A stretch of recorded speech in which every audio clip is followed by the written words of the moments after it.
예, 반갑습니다. 4단원 첫 번째 시간입니다. 자, 금속이 이렇게 녹이 쓴다거나 사람이 시간이 지나면서 늙어간다는 것, 이 둘 사이의 공통점이라고 하면 바로 둘 다 산소에 의한 산화 반응 때문일 것입니다. 자, 오늘은 이 산소에 의해서 일어나는 산화 반응과 그 반대 과정인 환원 반응에 대해서 알아보고자 합니다. 자, 여기 구리선이 있습니다. 자, 이 구리선을 알코올 램프의 붉을 곳에 오랫동안 가열하게 되면 그 구리선의 색깔은 점점 검은색으로 변하게 됩니다. 자, 이렇게 검은색으로 변한 구리선은 더 이상 구리라고 볼 수 없고, 구리가 바로 산소와 반응하여서 생긴 바로 산화구리입니다. 구리와는 전혀 다른 모습이 된 것을 알 수가 있죠. 자, 여기서 보듯이 구리에 뭐가 달라붙었습니까? 구리에 시간이 지나니까 산소가 달라붙은 것을 볼 수가 있습니다. 즉, 이렇게 구리가 이렇게 산소가 달라붙어서 산화구리로 변하게 되는 이 과정을 바로 산화라고 합니다. 즉, 산화는요, 물질이 산소와 결합하여 새로운 물질이 되는 현상인 것이죠. 여기서 중요한 것은 바로 산소와 결합하는 것이 산화라는 걸 아는 것이죠. 자, 이번에는 산화구리를 수소 기체와 반응시켜 보겠습니다. 자, 이후 가열하게 되면 산화구리는 다시 구리선으로 변하게 됩니다.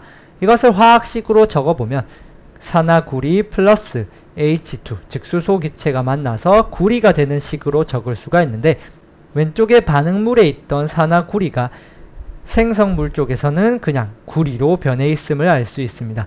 즉, 산소가 떨어져 나갔다는 것을 알 수가 있죠. 이 과정을 바로 환원이라고 합니다. 즉, 환원은 결합하고 있던 산소를 잃고 본래 물질로 되돌아가는 현상을 말합니다. 역시 여기서 중요한 것은 바로 산소를 잃는다는 얘기겠죠. 자, 결국 산화 반응은 산소와 결합하는 반응이고, 환원 반응은 산소를 잃는 과정으로 보시면 됩니다. 두 과정은 전혀 반대 과정이라는 것도 알아두시면 되겠습니다. 자, 이번에 예를 통해서 산화 반응과 환원 반응을 알아볼 건데, 첫 번째 예가 바로 광합성입니다. 광합성은요, 식물이 바로 물, 이산화탄소, 빛을 받아서 산소를 내뿜는 반응입니다.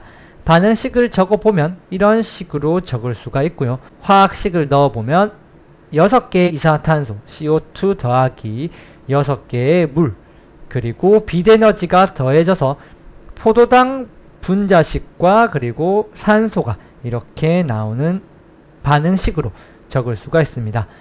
자, 여기서 반응물에 있는 여기 탄소, 이 탄소는 생성물에서는 포도당으로 들어간 것을 알 수가 있습니다.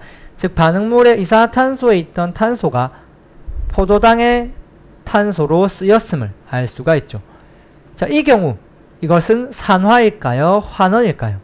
둘 다 산소를 가지고 있어서 이거를 결정하기가 쉽지 않겠지만, 이런 식으로 한번 살펴보겠습니다. 반응물 이산화탄소에서는 탄소 하나당 이산화탄소가 2개가 붙어있죠. 그렇죠. 하지만 생성물에서는 탄소 6개당 산소도 6개 있습니다. 즉 1대 1의 비율로 붙어 있는 거죠. 즉 원래는 1대 2의 비율로 붙어 있었다가 1대 1의 비율로 줄어들었죠. 산소의 비율이 줄어들었다는 것은 산소가 떨어져 나갔다는 말이 되겠죠. 즉 산소를 잃었다는 말이 되고, 산소를 잃는 것은 산화와 환원 중에 바로 환원에 해당하게 되겠죠. 자, 뒤에 산화수의 개념을 배우면 이렇게 말고도 조금 더 쉽게 산화와 환원을 찾을 수가 있으니 지금은 이 정도로만 알아두시기 바랍니다. 자, 두 번째는 호흡 반응입니다. 우리가 숨을 쉬면서 에너지를 발생시키는 반응인데요. 포도당과 그리고 산소가 반응해서 이산화탄소, 물, 그리고 에너지를 내는 광합성과는 반대의 반응입니다. 역시 개수를 맞춰준 다음에 반응물에 있는 탄소와 생성물에 있는 탄소를 산화인지 환원인지 결정해 보겠습니다. 반응물의 포도당에 있는 탄소가 생성물의 이산화탄소의 탄소로 쓰였음을 알 수가 있습니다. 역시 앞에서와 마찬가지로 포도당의 탄소는 산소와 1대 1로 반응하죠. 왜냐하면 6개 대 6개니까.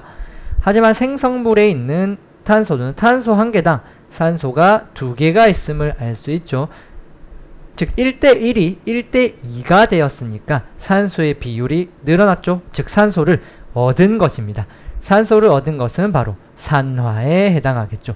즉 호흡 반응은 산화 반응에 해당하는 것이죠.